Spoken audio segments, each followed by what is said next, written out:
Bonjour à tous et bienvenue dans cette session FR201 où j'aurai le plaisir de couvrir des sujets importants, des sujets sur la confidentialité des données et des données personnelles en particulier, le RGPD, le Cloud Act et plus largement la souveraineté. Je suis Stéphane Edinger, directeur de la technologie chez AWS France et ça fait plus de 9 ans que j'ai le plaisir et le privilège de vous accompagner, d'accompagner de nombreux clients en France sur différents sujets de transformation, dont ces sujets de sécurité et de souveraineté. Cette session couvrira à la fois les fondamentaux, si vous n'êtes pas très familier avec le sujet, mais également toutes les nouveautés qui ont eu lieu en 2021 et l'actualité a été assez riche. Donc ce que je vous propose dans cette session, c'est d'abord de commencer sur la souveraineté et qu'est-ce qu'elle veut dire pour vous en tant que client. Et ensuite, nous partirons sur la partie confiance. Qu'est-ce qu'un cloud de confiance pour vous? Et ça repose sur 3 piliers essentiels. Un premier pilier qui est légal et contractuel, un second qui repose sur des certifications faites par des auditeurs tiers, et le troisième qui repose sur des outils que nous vous mettons à votre disposition pour vous aider dans cette sécurisation. Cela comporte bien sûr le chiffrement, mais d'autres éléments également. Mais démarrons d'abord par la souveraineté, qui est un terme que j'entends souvent. Beaucoup de clients me posent la question sur la souveraineté. Avant d'aborder la souveraineté, abordons d'abord la sécurité. Il n'y a pas de souveraineté sans sécurité. Je pense que c'est un point essentiel. La souveraineté, c'est important, mais la sécurité, ça vient d'abord. Et aujourd'hui, quand j'entends mes clients, ils me parlent énormément de cyberattaques. Leur quotidien, hélas, ce sont les DDoS, donc les attaques volumétriques, ce sont les malwares avec les cryptolockers. Et donc, ça reste la priorité absolue que d'appliquer toutes les règles de sécurité, que de vous protéger. Et le cloud fournit aujourd'hui des éléments, des outils de protection qui sont inégalés. Et c'est d'ailleurs la raison pour laquelle 82% de nos clients en France aujourd'hui choisissent le cloud AWS à cause de la sécurité et pour mieux se protéger contre les cyberattaques. Abordons maintenant la souveraineté. En fait, quand on analyse ce que signifie la souveraineté, fondamentalement, cela signifie l'autonomie stratégique, c'est-à-dire la liberté de choix. Alors bien sûr, les fondamentaux sont là encore le fait d'avoir le contrôle sur vos données et vos applications. Ce sont des choses qui existent déjà depuis le début avec AWS. Vous êtes les seuls possesseurs de vos données. AWS n'a aucun droit d'usage sur vos données. Vous en avez le contrôle total à tout moment. Et vous pouvez récupérer bien sûr vos données à tout moment. Vous contrôlez également la localisation des données.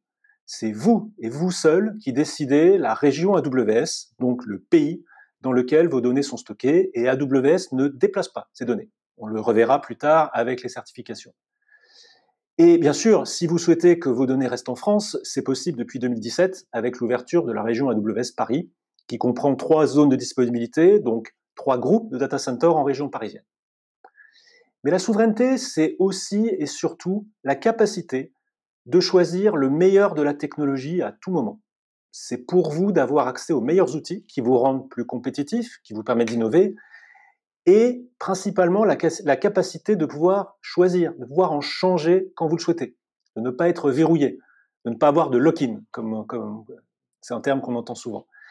Et c'est précisément ce que le cloud AWS vous propose. Vous avez accès à plus de 200 services dès aujourd'hui, vous en utilisez autant que vous voulez, quand vous voulez, vous arrêtez de vous en servir quand vous voulez également. De très nombreux services, plusieurs dizaines de nos services sont basés sur l'open source, qui vous donne également cette capacité à pouvoir utiliser des produits équivalents sur d'autres plateformes. Donc finalement, le cloud aujourd'hui, et ce que me disent beaucoup de mes clients, c'est cette capacité de contrôler les données, la localisation, d'avoir accès aux meilleures technologies et surtout de pouvoir en changer. Donc je dirais, leur conclusion est qu'en fait, le cloud AWS, c'est un cloud qui les rend souverains. C'est un cloud qui vous rend souverain. Et je pense que ça, c'est l'élément important dans un marché où la compétition devient toujours plus intense et les attaques de sécurité toujours plus fréquentes. Après la souveraineté, abordons la confiance. Vous savez, et vous le savez très bien, la confiance, ce n'est pas une étiquette qu'on vous colle, ce n'est pas un label. La confiance, c'est quelque chose qui se gagne jour après jour, année après année. Et nous y travaillons depuis plus de 15 ans avec nos clients.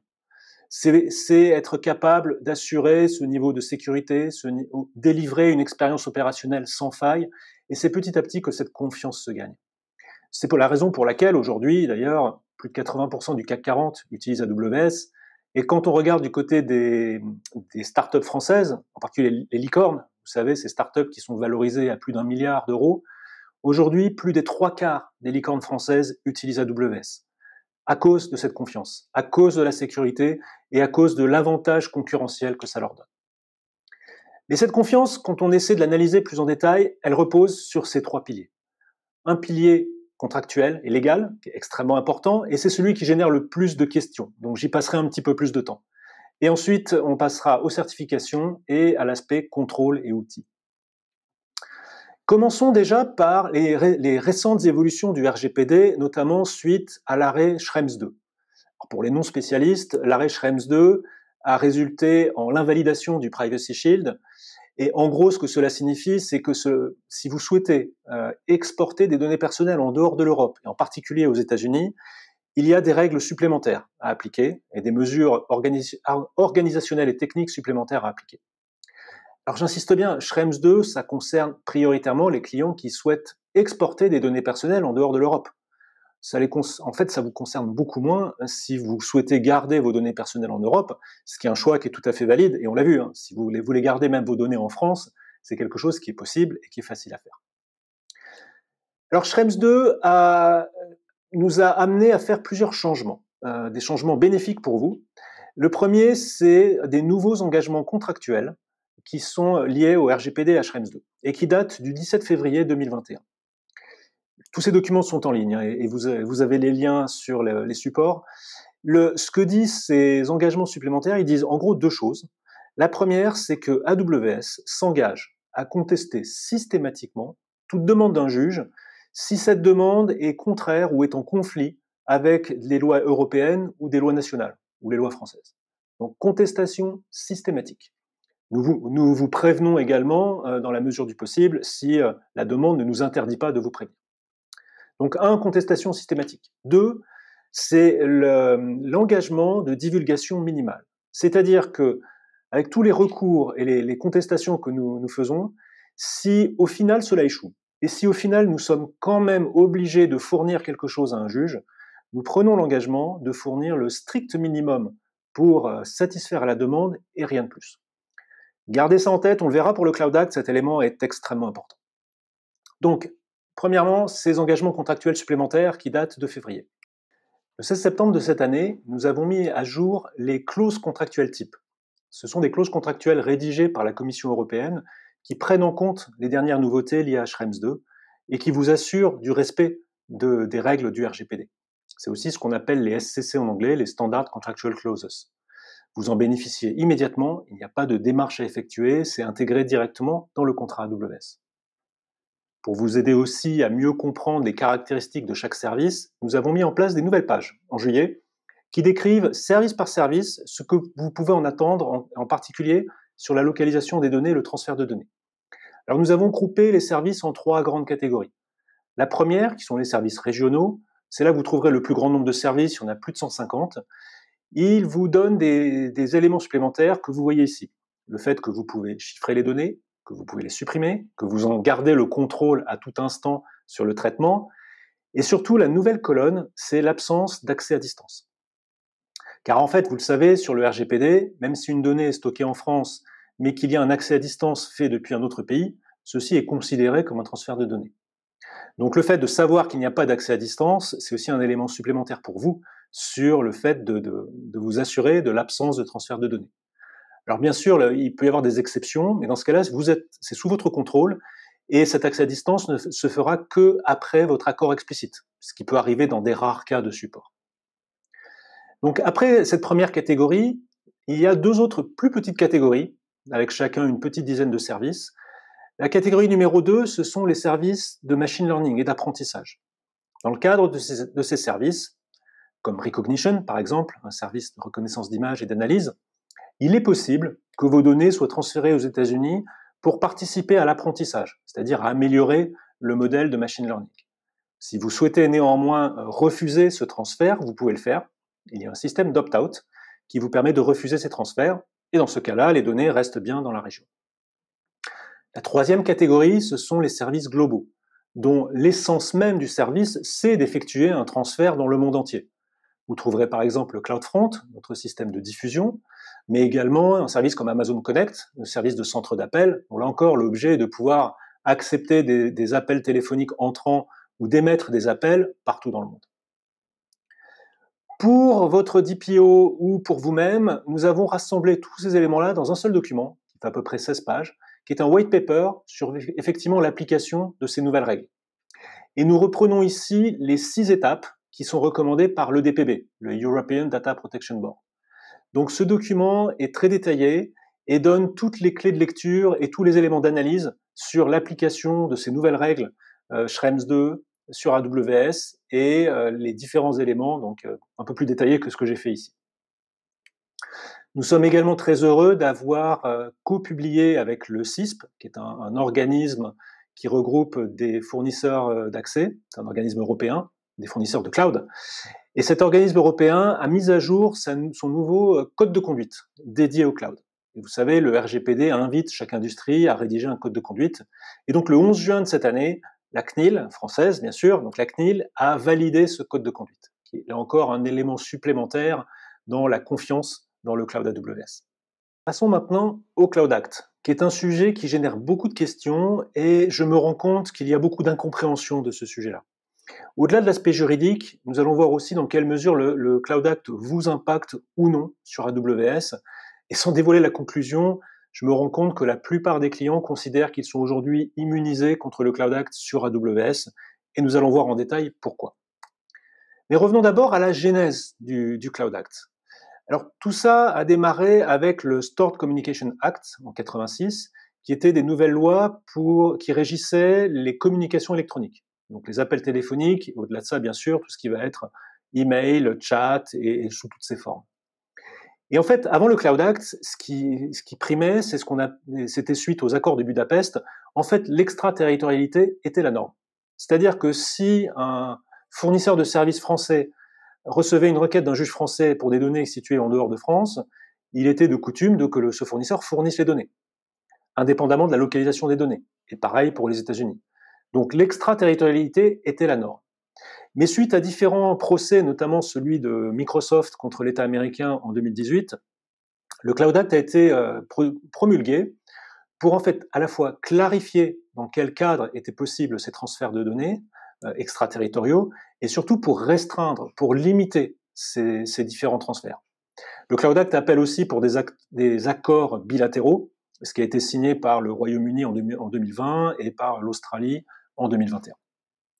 Maintenant, plus en détail. Déjà, le nom Cloud Act, en fait, c'est pas cloud, c'est CLOUD, pour Clarifying Lawful Overseas Use of Data, qui est en fait à la base un jeu de mots du département de la justice américain, et là encore, ça concerne prioritairement des communications électroniques. Et en fait, par extension, le cloud, si ces communications sont stockées dans un cloud.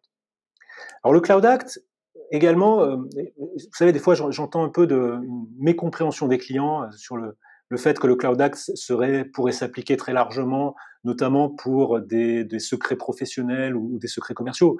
En fait, pas du tout.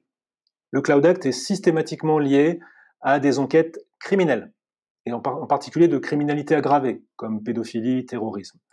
Le Cloud Act fournit un cadre juridique extrêmement rigoureux et limite également le type de données. Ça ne peut pas concerner des données commerciales, par exemple. Et surtout, le Cloud Act ne donne aucun accès au système, ou il n'y a pas de système de backdoor ou quoi que ce soit qui permettrait de récupérer toutes les données. En fait, le Cloud Act refuse également une demande qui demanderait toutes les données d'un client. Mais ce qui est encore plus important, c'est qu'il n'y a pas de déchiffrement requis. On le verra pourquoi c'est important. Et enfin, il fournit un cadre de contestation. C'est-à-dire, le Cloud Act reconnaît explicitement l'existence de lois nationales, et en cas de conflit avec ces lois nationales, c'est une raison valable pour contester une demande.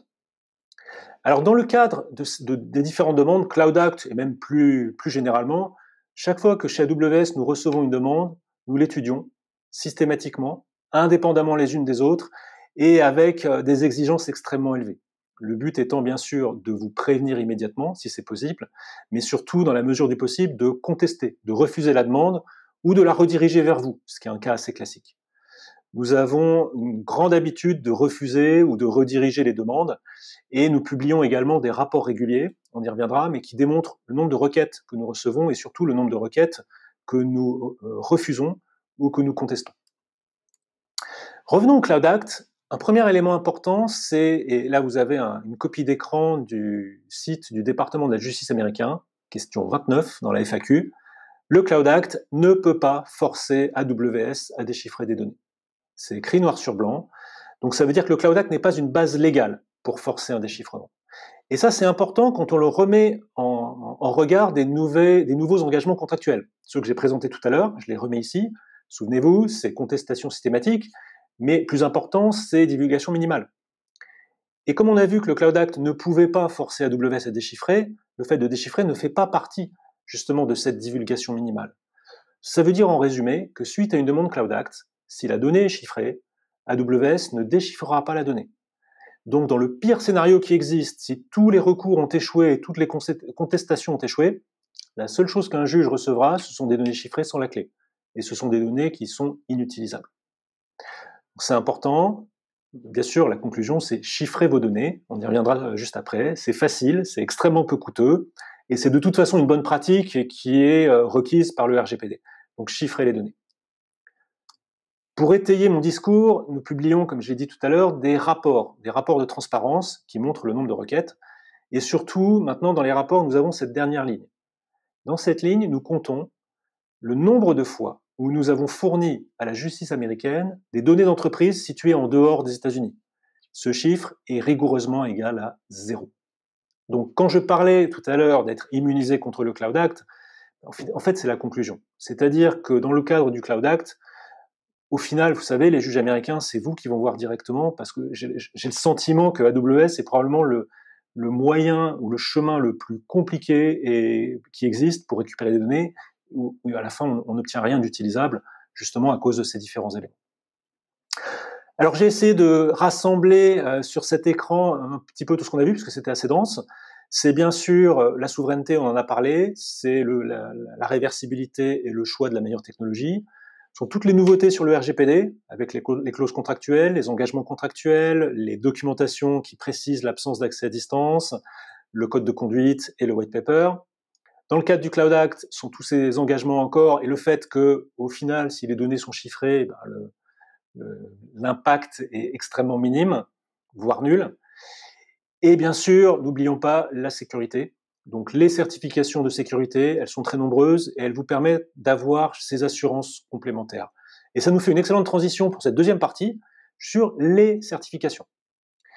Donc une certification, ce qui est important, c'est que c'est un auditeur externe qui vient chez AWS et qui va tout vérifier.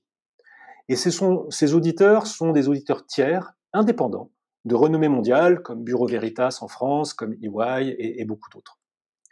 Alors j'ai essayé de résumer ici les certifications et plus largement les programmes de sécurité et de conformité.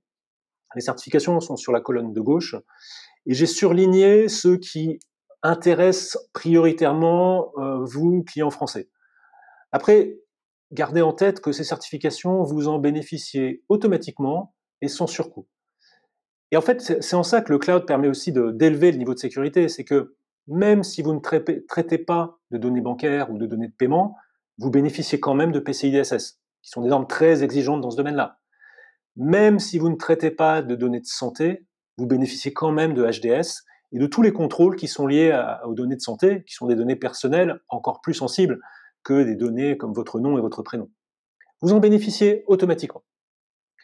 Alors, quelques petites nouveautés pour les plus observateurs. Nous avons obtenu donc cette année, au mois d'août, l'ISO 27701, qui est une norme qui vient compléter l'ISO 27001, en particulier dans le domaine de la protection des données personnelles. Donc c'est encore pour vous démontrer notre niveau d'exigence en termes de sécurité qui est absolument extrême. Et pour terminer sur les certifications, j'ai voulu vous mettre le zoom sur deux éléments de langage dans les certifications. Alors, on ne va pas passer en revue les centaines de contrôles qu'il y a dans les certifications, mais ces deux-là me semblent très importants. Le premier, le 3.5, et en particulier la phrase en rouge, dit que les seuls individus, les seuls êtres humains qui peuvent récupérer vos données sont ceux que vous avez autorisés dans IAM. IAM qui est notre service de gestion d'identité et de contrôle d'accès. Et ce qui est important, c'est que dans cette règle, il n'y a pas d'exception. Il n'y a pas d'exception pour des super administrateurs AWS ou pour du support ou quoi que ce soit. Ça veut dire que là encore, c'est vous qui contrôlez qui a accès à la donnée. Vos données, si vous ne donnez pas d'accès explicite, aucun salarié AWS ne peut accéder à vos données. Si ça devait arriver, ce serait considéré comme un incident de sécurité, potentiellement comme une brèche, et ce serait potentiellement aussi une violation de ces certifications. L'autre contrôle que j'ai indiqué, qui est le 13.7, est lié à la localisation des données. Donc, vous le voyez ici, ça confirme également que quand vous stockez une donnée dans une région AWS, comme la région Paris, nous ne déplaçons pas la donnée. Vous pouvez la déplacer si vous le souhaitez, mais ce sera toujours à votre initiative. Et la question que j'ai souvent, c'est, y compris en cas de sinistre, nous ne déplaçons pas les données. Pourquoi? Parce qu'en fait, nos régions fonctionnent sur un système de 3 zones de disponibilité, qui sont en fait 3 groupes de data centers. Ils sont tous les 3 en région parisienne, mais qui assurent de la résilience, qui fait qu'en cas de sinistre sur un data center, ce qui n'est jamais arrivé, mais on ne sait jamais, et nous prenons toujours l'hypothèse que ça peut arriver. Donc en cas de sinistre, vos données sont de toute façon répliquées sur l'équivalent de 6 copies dans 3 data centers, qui est le modèle standard de beaucoup de nos services, et donc vos données sont résilientes et récupérables sur les autres zones de disponibilité. Maintenant, terminons par l'aspect un petit peu plus technique, donc les contrôles et le modèle de sécurité, et en particulier le chiffrement, qui est un élément clé dans la sécurité et dans le RGPD. Petit rappel pour certains, petite nouveauté pour d'autres, c'est ce qu'on appelle le modèle de responsabilité partagée. Il est séparé. Il y a la sécurité du cloud, ce sont les couches basses, c'est sous responsabilité d'AWS. Ça inclut les bâtiments physiques, ça inclut les hyperviseurs, toutes les couches basses. Au-dessus, on a la sécurité dans le cloud. Ici, c'est votre responsabilité.